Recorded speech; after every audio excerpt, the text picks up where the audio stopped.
Okay, hello everybody, and welcome to the first CISL virtual seminar. I'm Jeff Dattore, Director of the CISL Information Systems Division. Thank you for joining us. I want to thank Tasia Peterson, Paul Martinez, and Brett Batterman for their organization, and also for AV support behind the scenes on getting this working. We should be recording, so people will be able to see this later if they need to. Our presenters today are Bill Anderson, Bob Dattore, and Riley Conroy, who will be speaking on object storage systems and their effects on future workflows. So Bill Anderson is a system engineer in the high performance computing division in CISL. He has over 20 years of experience in high performance computing and has an interest in harnessing novel storage and compute technologies to meet the needs of NCAR's scientific community. He holds a bachelor's degree in physics and a master's degree in computer science. Bob Dattore is a software engineer in CISL's Information Systems Division. He has worked in the data engineering and curation section for 29 years. In his early days, he worked on data quality and prepared observational data sets for prominent global reanalysis projects. More recently, he has focused on data set and file metadata and leveraging that metadata to improve data curation and drive data access services. Finally, Riley Conroy is a software engineer in the Information Systems Division within CISL and has been testing the capabilities of CISL's object storage system in a production environment. Riley has worked with the data engineering and curation section for 2 years and previously worked in creating satellite data products and statistical post-processing of model outputs within NOAA. Thank you again to all our speakers, and I'm going to hand it over to Bill Anderson. Thank you.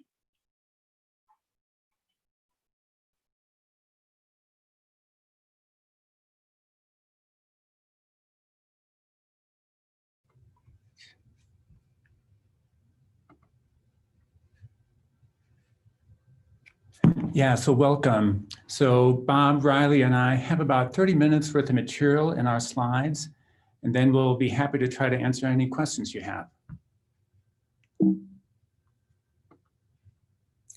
Object storage systems are an alternative to traditional file systems for some applications. In particular, they're a good fit for serving or storing static data. And due to industry trends, these storage systems will likely increase in importance in future years. So for some applications, it would be beneficial to prepare for and make use of these systems. Here's an outline of what we'll cover. First, we'll share some information about POSIX file systems and their limitations.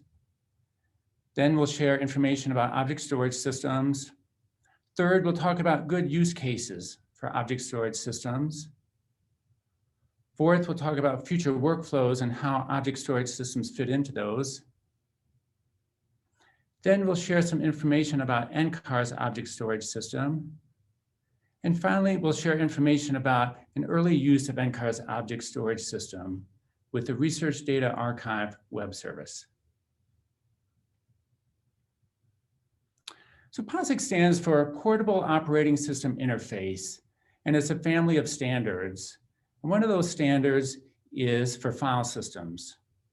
Some of the key attributes of file systems are they present a hierarchical organization via directories and subdirectories. They offer very high performance. Files are mutable in that we can append to a file. If we want to go in and change byte 23, we can do that.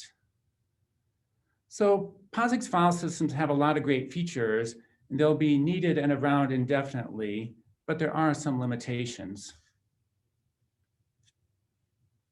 One of those limitations is with scalability.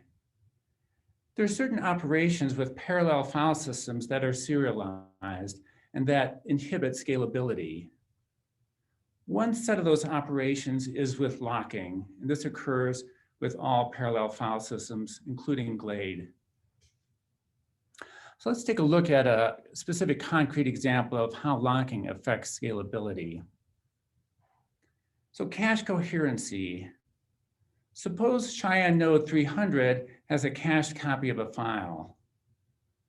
Now a process on node 500 appends or modifies that file. Well, the cached copy has to be invalidated because it no longer contains the correct bytes for the file. This cache coherency is enforced through the locking protocol of the file system. And note that the locks are needed even if the scenario doesn't occur In other words, even if a process on node 500 doesn't modify the file, the locks still need to be in place just in case it happens. And mutability is a key component of this. Let's imagine if all the files were static and didn't or couldn't change. Well, in that case, cache coherency really wouldn't be a concern because everything would be coherent. So it's this mutability requirement and functionality, along with the requirement that all nodes see the same bytes in a file, that lead to a need for locking. That in turn leads to a need for some serialized operations and overhead, which result in less scalability. So one thing object storage systems do is they have a requirement that all files are immutable, they cannot be changed. And so that gets rid of the need for locking for this particular scenario and increases their ability to scale. Another limitation of file systems is with metadata. So I've shown here the output from an ls-l command. And we're essentially seeing all the metadata we have control over. We can control the path name, we can control the group, we can set the permissions. We have some indirect control over the timestamp, but this is about it. So it's not easy to customize the metadata for a file. Now, some file systems like GPFS, which is the IBM product that Glade uses, allow for extended attributes. But the problem there is that feature often isn't portable to other file systems. Some file formats like netcdf embed some metadata, but then we have to read the file to get the metadata. What if the metadata were stored separately in a way that could be searched quickly without a need to read the files? There could be some benefit to that. So file systems don't offer a lot of options for metadata. Another limitation is the interface. It's hard to allow remote geo-distributed access to a file system. Normally, we don't mount file systems over long distances. It's a fairly heavyweight protocol. It's a stateful protocol. So file systems aren't highly portable compared to, for example, the web. For example, on our phones, we're accessing the web all the time, right? We can take a picture, we can upload it to Facebook or Google Drive. It's hard to do those types of things with a file system. We wouldn't think of mounting a file system on our phone, a thermostat, for example. Another limitation is industry trends. Public and private cloud providers store increasing fractions of worldwide data. Thinking of companies here like Amazon Web Services, Google, Microsoft Azure, Facebook. These systems are much less focused on POSIX file systems and much more focused on object storage. So file system-based storage will hold a decreasing fraction of data with less investment into it. So let's take an example. Suppose you're Facebook and you want to store and manage billions or more pictures. Well, you would want to access them via a URL, not a file system mount. You would want your customers to be able to access them via a web interface. You would want the system to be massively scalable. And you would want to control metadata associated with the pictures, more than just like a POSIX name and permissions. In other words, you would want an object storage system. So let's talk a little bit about what object storage systems are and what their limitations are. An object storage system is just a different type of container for files with some advantages and disadvantages relative to file systems. An object is just a file with custom metadata. A bucket is what holds objects. Also, objects are immutable. We cannot change an object once it's been written.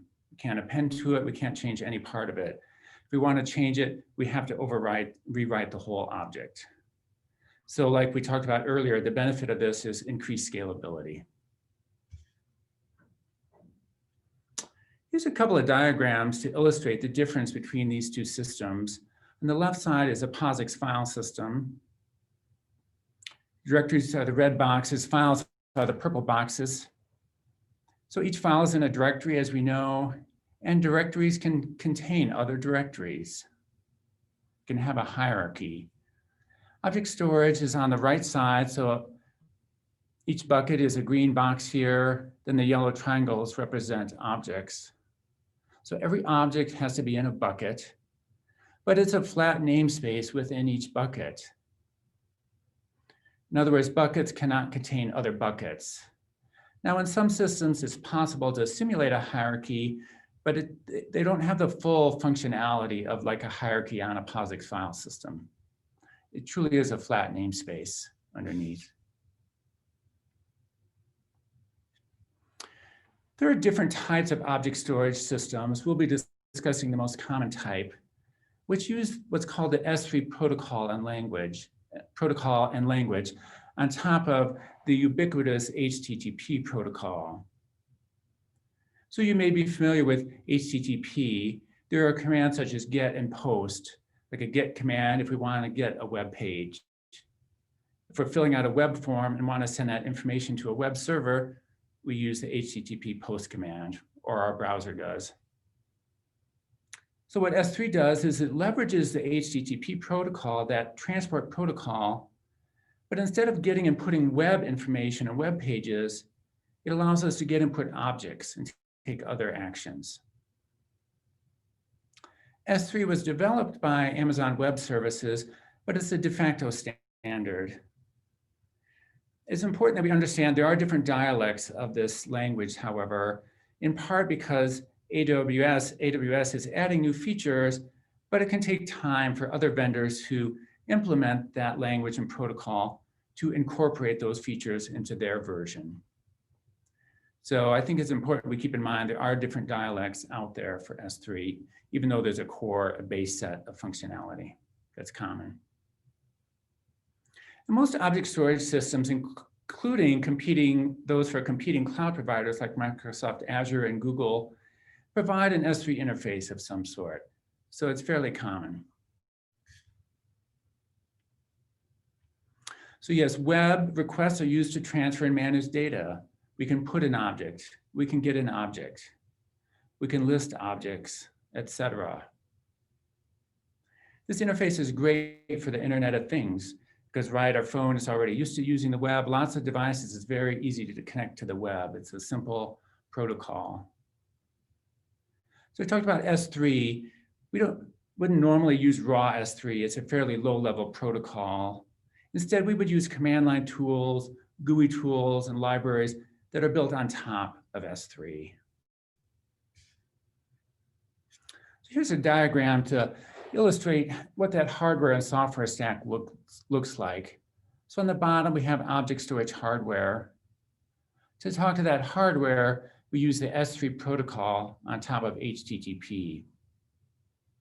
But then we normally would use, like I mentioned, we wouldn't normally use that raw S3 protocol. Instead, we would use something that uses it, like a Python library, Boto3, or Globus. In turn, web portal software might actually sit on top of one of these other products, like the Python library or Globus. Maybe we would access it through the web portal. There's also interactive tools I'm showing here, like CyberDuck, S3CMD is a command line tool, other tools that use that S3 protocol so we don't have to.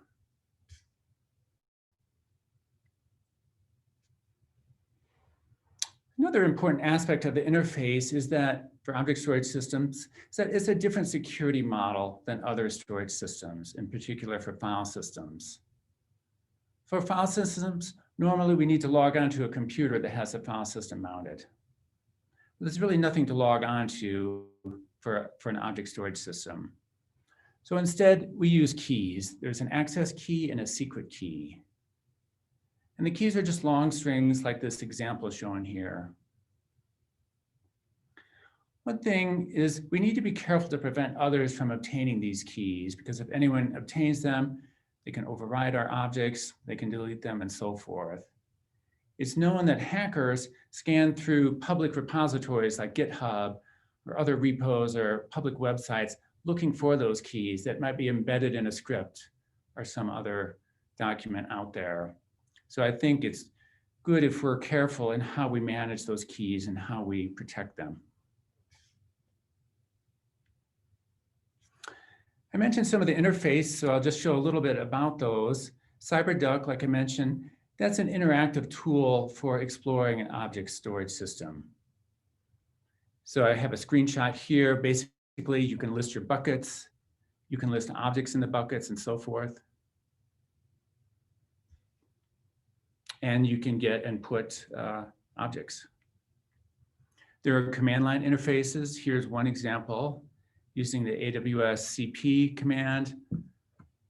We can transfer a local file up to an object storage system. We talked about the keys. In this particular case, the keys would be stored normally in a default configuration file.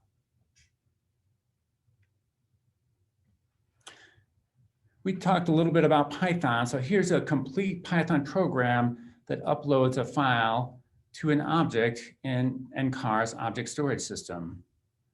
So first we import the Boto3 library, then we create a session. Then we create a resource, and here's the URL for CISL's object storage system, stratus.ucar.edu. Then we provide the keys. Here's those keys that we talked about earlier. Specify the bucket, then we upload the file. So file dot is the first argument is the local file name. The second argument is the object name. They just happen to be the same here. So far, I mostly talked about the interface of object storage systems. I have one slide here where I want to share some highlights of what's different about the internals for an object storage system compared with a file system.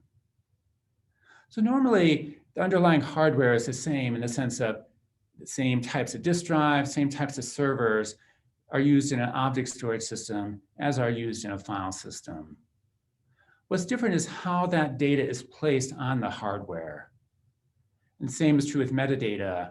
How that metadata is stored and processed is different between object storage and file systems. Another internal difference is with regard to parity. So parity is used for fault tolerance. So if we lose a couple of disk drives, if a couple of disk drives fail, we still want to have access to all that data. And parity is how that's managed. With file systems, typically something called RAID is used. With object storage systems, typically we would use something like erasure coding. Erasure coding is a more flexible parity scheme, for example, allowing things like geo-distributed parity. So there are definitely some benefits to it. One downside is it's a more complex calculation that takes more time, and so there can be a performance hit relative to RAID.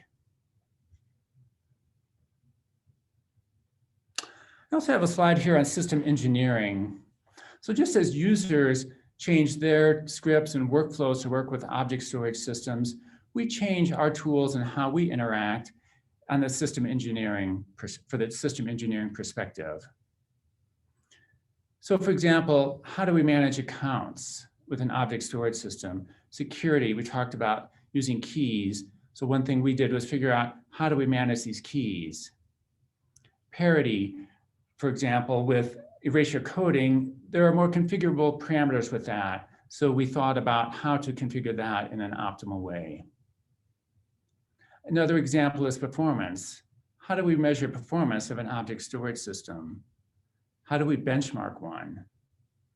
Our existing tools don't do that. So we learn new tools and develop new tools in order to do that. In order to do that. So we learned S3 and S3 tools ourselves to be able to use and manage the system. Another example is log files. Normally log files would be in a directory. Well, there are no directories on an object storage system. Instead, those log files are stored in a system bucket. So we used S3 and S3 tools to download those log files or log objects.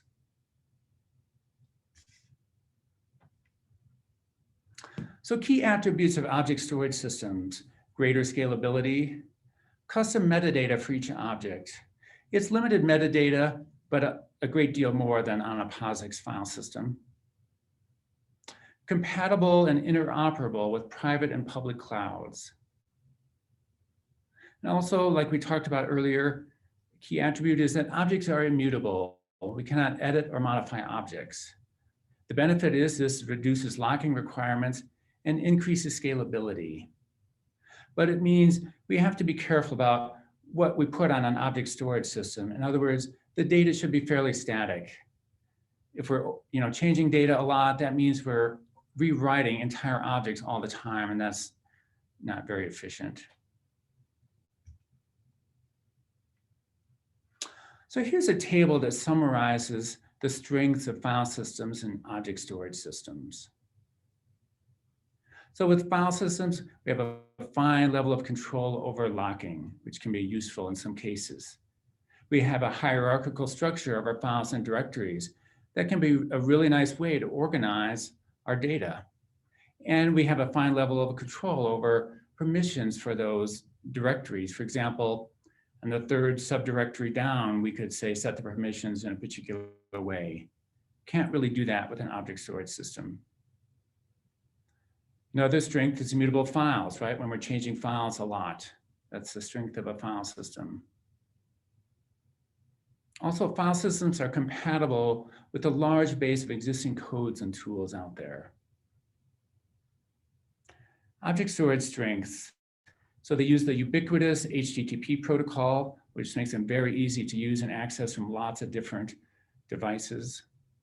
Massive capacity scalability, custom metadata. And object storage systems and the protocol that we use to access them are very compatible with clouds. But I don't think it's a question of which system is better. I think it's a question of which system is better for each of our individual use cases. I think the systems are really complementary. Some example products for object storage systems. Swift is an open storage, object storage system, open source. AWS, GCP, and Microsoft Azure are public cloud providers.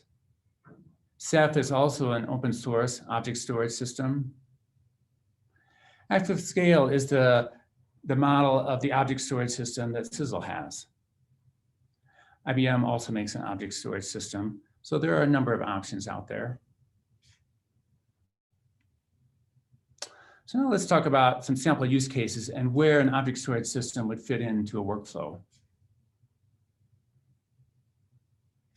Just a couple of sample use cases here. One is data serving, right? If we have static data we want to serve out, that can be a really good fit for an object storage system. Another example would be a warm archive. If we have static data that we want to store for long periods of time, that could be a good fit for an object storage system. And how would we access an object storage system? So in this diagram, the users are on the left, and the object storage system is on the right. So one example is a user uses HTTP, like a web browser, to access a web portal, which in turn uses S3 on the back end to interact with the object storage system. Another example, the second example here, is the user interacting directly with the object storage system using HTTP and S3.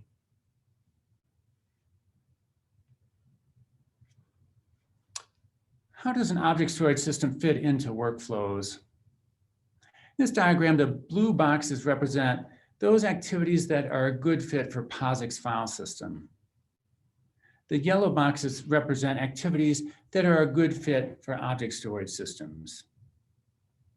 So for example, data creation, data post-processing, data set packaging.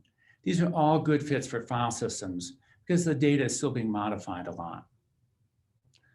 Once the data is finalized and static, then it can move to an object storage system with things like metadata tagging, data set publishing, data set distribution can all occur. Those are all good fits for an object storage system.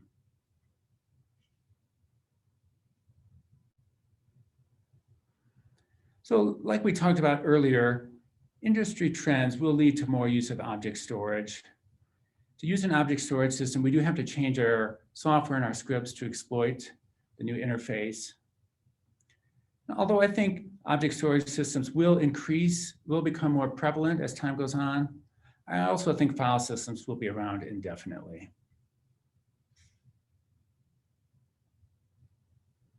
So let's take a look at NCAR's object storage system. Its name is Stratus. There's a picture of it there. It's a single tall rack. Has 5 petabytes of usable capacity. We measured a single stream transfer rate from Casper of about 160 megabytes per second. We measured a multiple stream aggregate transfer rate using Casper of about 8 gigabytes per second. It's compatible with the AWS S3 standard, so that's its API, that's its interface. But like we talked about earlier, it doesn't match exactly with the AWS standard. Currently, the system is in a pre-production phase, transitioning to production, and there's at least one group that's using it for production purposes. So here's a little more information about Stratus. Over here on the left side, a couple of URL examples for accessing and referring to buckets and objects on Stratus. On the right side, so there's an S3 account, which is shown in the blue box here. Each account can have multiple different buckets, the green boxes. Within each bucket, we can have multiple different objects. And so with that, I'll turn it over to my colleague, Bob, for him to share information about the RDA Web Service. So it'll just take us a minute here to switch screens.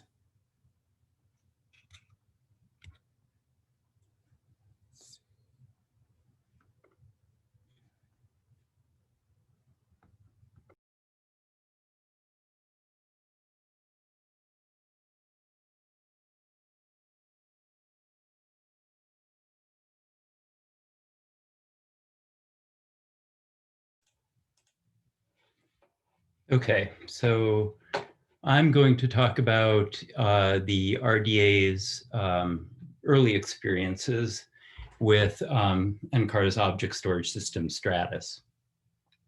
Oops. Sorry about that. So one of the impacts to the RDA when we move over to object storage is our web service.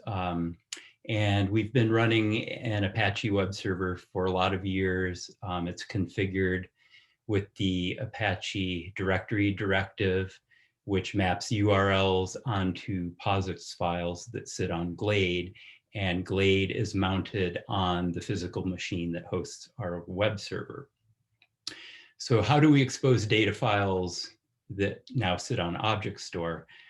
We can't mount an object storage system, and we can't expose the S3 URLs to the world because of the NCAR firewall. And the vast majority of our users actually come in from outside of NCAR. So the solution that we found is that we were able to configure our web server with the proxy pass and the proxy pass reverse directives provided by Apache. Proxy pass is what actually makes rda.ucar.edu a reverse proxy for Stratus. And proxy pass reverse, what it does is it intercepts the response headers that are coming from Stratus once we retrieve an object. And it rewrites those headers so that they look like they're coming from rda.ucar.edu. And then it passes the entire response back to the client. And this is important because if the client receives headers that have Stratus information in them, they may try to take that information to create a new request using Stratus information. And then obviously that connection is going to fail because the firewall will prevent it. So we currently have staged 2 data sets over to Stratus. One of them has, in the first month, that it's been there has had about 115,000 reads, so it's been very active. So it's really been, it's given us a good idea of what object store will look like in production under load. And so far as we can tell, we haven't seen any change in the access speeds that our users are seeing for files that they get from the object storage system versus files that they're getting from Glade. So that's a very positive. You know, we don't see any negative impact to our web service by using object storage for our files. However, we did run into one issue with the default timeout setting on Stratus. We started to notice a lot of these partial results errors showing up in our web server's error log. And this problem was occurring mostly overnight, not very common during the US business day. So when we took a closer look, we saw that a lot of the client IP addresses were coming from Asia. And so we're assuming that means like lower bandwidth, slower download, you know, users with those kinds of connections. After some investigating, you know, it was determined that the 20-second default timeout setting on Stratus was causing these slow connections to drop partway through their downloads. And we were able to narrow in on about 800 kilobit per second download rates. Below that, almost always the connections were getting interrupted during the download. So you had to have a pretty fast connection to get a successful download with the default timeout setting. So we worked with Bill Anderson's group and an engineer at Quantum, and we were able to settle on a timeout of 175 seconds. And that actually supports download speeds down to about 200 kilobits per second. So for reference, at that speed, it would take about 11 hours to download a 1 gigabyte file. So we're really, we feel like with this, we're really handling the vast majority of our users, their download needs successfully. So that's been, you know, a good experience also. Another impact to the RDA with object storage will be how our backend subsetting processing works. We maintain an extensive metadata database, and that allows us to have information so that we can go into data files and pick out the specific pieces that we need to provide a subset of the data file to a user when they make a subset request. So POSIX makes this very easy and convenient. We don't have to read a data file sequentially from end to end to get to the information we need. We can just seek to a file offset, read some arbitrary number of bytes, do that over and over again until we've processed all the information we need to. Fortunately, object storage, with object storage, HTTP has a range request header, and S3 supports range requests. So again, we can just go into object store, read some arbitrary byte range, do that again and again until we process the object that we need for the subset request. We don't need to pull the entire object over to some, say, temporary disk before we can process on it. So that's actually really good. We have only tested this. We haven't put it into production yet, but we haven't seen any slowdown in the time that it takes to retrieve a chunk of bytes from object store versus what it takes to retrieve from Glade. And we sometimes even see a slight increase in speed. So again, no negative impact to our subsetting when we move to object storage. Another thing that we investigated was using object level metadata. Bill talked about this a bit in his section. The metadata that's associated with an object can be accessed easily with a head request to the object storage system. And we already get some system defined metadata automatically, like the time the object was created, its size, the MD5 checksum, and so forth. But there's also this user-defined metadata field, and we were pretty excited about that, actually. We were hoping to be able to put detailed information in there that would allow us to, say, peek into files and see what's in there, like what the parameters are, maybe the temporal range, even some of the byte offsets to support our backend subsetting. But we ran into the issue that that field is actually only 2,000 bytes long, so it's not really large enough to hold the detailed metadata that we hoped it could hold. We also have a fairly broad types of data in our archive, and we felt the need to sort of generalize this metadata across multiple data types.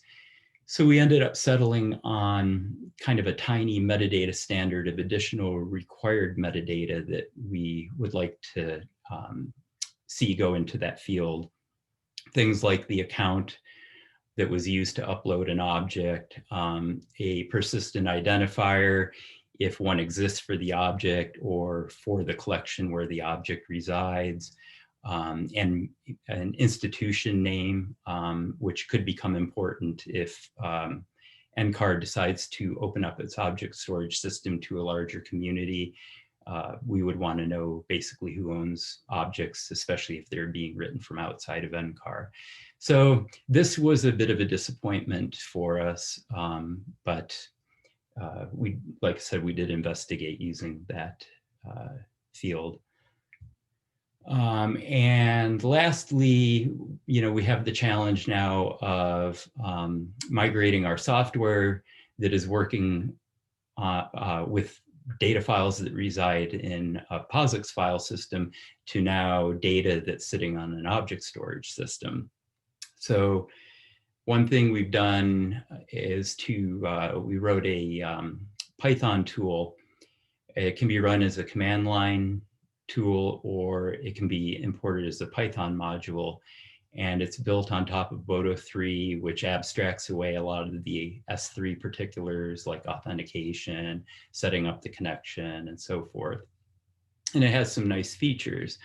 One is that it will automatically add the required metadata that I just talked about, but it will also allow the user to even add his or her own customized metadata, provided it fits into the remaining space of that 2,000 byte metadata field. It has built-in logging, and the user is able to change how that looks, depending on specific needs. It has a modifiable configuration, so you can point to different authentication. You can define a default bucket, for example, overriding the defaults that already exist within the tool. And it has a feature where you can provide a JSON file that will tell the tool, what consecutive actions it needs to take based on what's in the JSON file. So this is nice for creating templates for different workflows. So that's everything I have on the RDA experience. We do want to thank several individuals and groups that contributed to this project and got this initial version of an object storage system at NCAR. So thank you to everybody on that list. And CISL does want to understand what the needs for an object storage system at NCAR are. So we would appreciate it if you could fill out the Google survey. The link is shown there, and it's also should be live on Slido now also. And that's everything I have. Thank you for your time, and we'll take questions now. Great. Thank you very much to our speakers. And yes, as Bob said, we'll take questions. I see a few people have put them in the Slido already. Feel free to add more as we go. We still have a little time. And I think Tasia is going to sort of moderate and make sure the top ones get answered first. Thanks.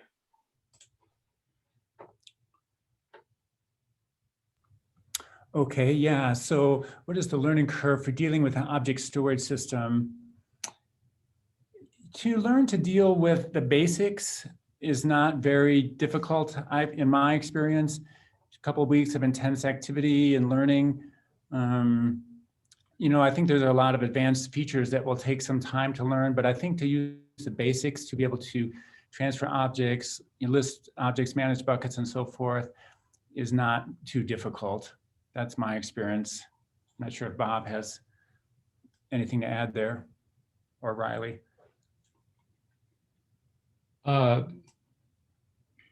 Yeah, I actually agree. The learning curve has not been onerous at all, I don't think, from, you know, interacting with Object Store directly. If you have good tools, that's relatively easy. The most difficult thing for us, I think, was actually figuring out the web service, and even that wasn't, I would say that was super difficult, so.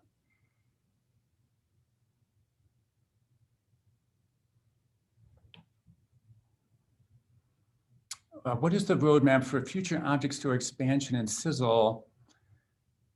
You know, I'm kind of involved peripherally on that. I think others like Irfan and Jeff and Mark and others would probably be able to answer that better. I know it's being looked at very closely, and there are, you know, tentative plans for moving forward with that, but, you know, I don't have all the details on that. So probably one of those folks would be able to answer that more definitively.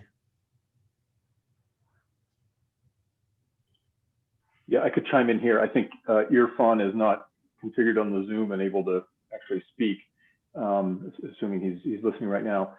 My understanding is campaign store, which we now have, will essentially include both POSIX and object storage, and the ratio between the two will depend on sort of future needs and you know, popularity of the object storage, how much we want to go.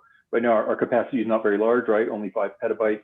If we wanted to move all of the RDA and all of the climate data gateway and so forth there, we'd need more capacity. So presumably with time, we'll have a greater fraction of data, especially collection level data there, but it's going to sort of come out of the campaign store pool with some appropriate mix.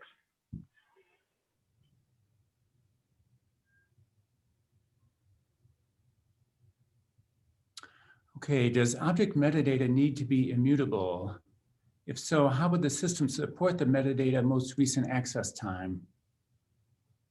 Yeah, so my understanding and through my testing with the systems I tested, the object metadata is also immutable. It's considered part of the object. So I think things like most recent access time or creation time, those are system metadata things that would be treated differently. So they wouldn't be, you know, those could be potentially mutable depending on, you know, what the system is actually tracking. But they wouldn't be considered, you know, part of that immutable object package. That's my understanding.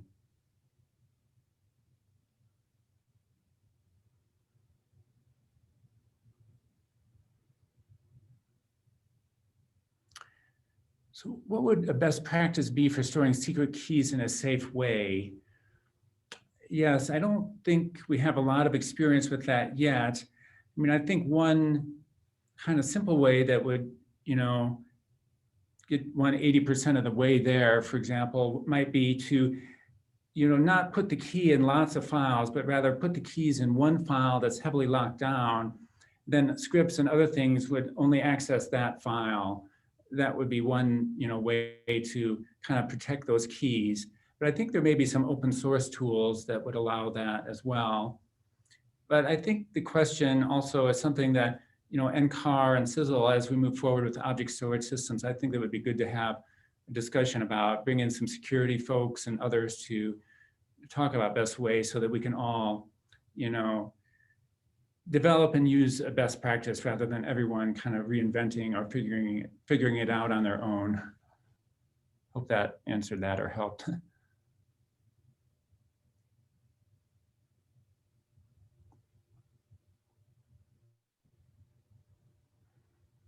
Okay, next question. With the tape-based storage systems, there have been guidelines for minimum file size.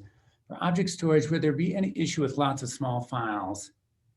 Not in the same way at all.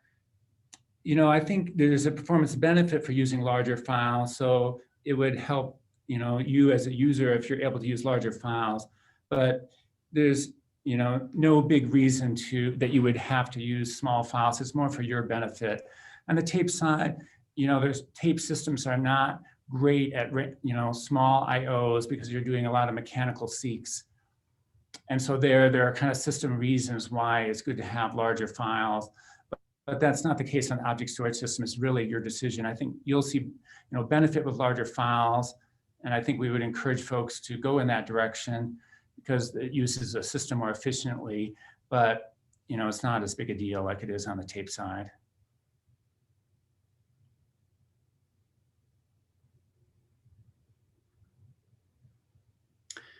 Okay, did you investigate in expanding the metadata available by putting the location name of a metadata object or file in the 2K required metadata? No, not that I know of, at least we didn't investigate that. What I think we were hoping for is that what we could do with that field is put information in there that then somehow would be searchable versus just pointing to, another object that we would have to retrieve and then read to, get to the information that we were hoping to get to. So I don't, maybe Riley could talk a little more if he wants to about that metadata field, but I don't know, how much more investigating we plan to do on, what that field could provide for us. Yeah, and I'll quickly chime in on that. We did consider something like this, and as Bob said, we didn't really want to go in that direction because then you're going to end up having to maintain two objects for a single, set of information. So every time you upload a file, you also have to do some kind of change to this metadata file, or if the key is being replaced, you'd have to do another change to this metadata file, which is possible and it's something we could explore. But again, we wanted something that you could do a mechanical search on. So if you wanted to have a program to scan a bunch of files and see what's in them, you wouldn't have to download a separate file alongside it.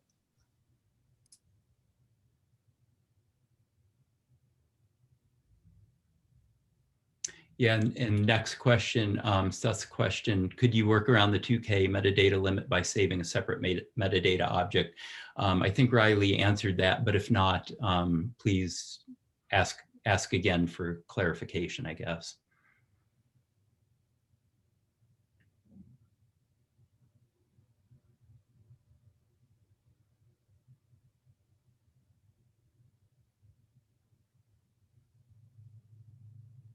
So I think maybe Bill, do you want to take this one? Okay, sure. Let me see. You both download directly from POSIX or object storage parallel? Do you have any specific number for the download speed? So if I'm understanding this question correctly, can we download from POSIX and object storage systems with parallel streams? The answer is yes. There are different ways to do that. Do you have any specific number for the download speed? So we did some testing with Stratus, and we measured a single stream transfer rate, transferring the data from Stratus to Casper of around 160 megabytes per second. We also measured an aggregate transfer rate. So I think that was a total of 400 processes running and transferring data from Stratus. We measured an aggregate rate of approximately 8 gigabytes per second.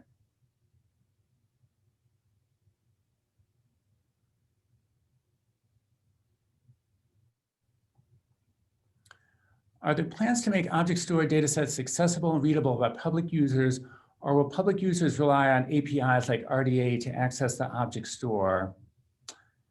So if I remember correctly, I've heard from Irfan and Mark that going forward, that will be a feature we will offer. At least that's my understanding of the plan, is that the object stores will be directly reachable from outside in order to, serve data to perhaps the public cloud or other sites out there. So that's my understanding.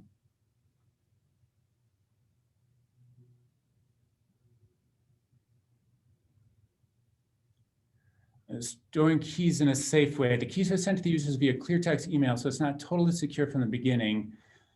Yes, with Stratus, that's the way it manages the keys. With our current object store, it does send them. Yeah, it's not ideal, but we don't have control over that.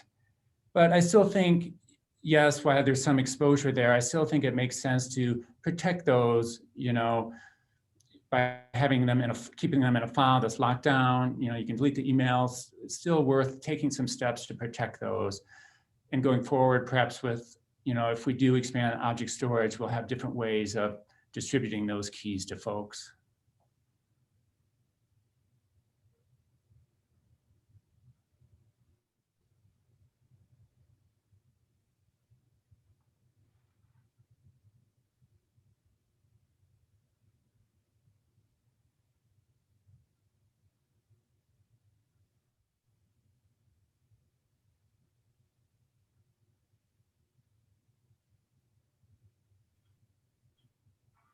Okay, it looks like the last two items are not really questions so much as informative links.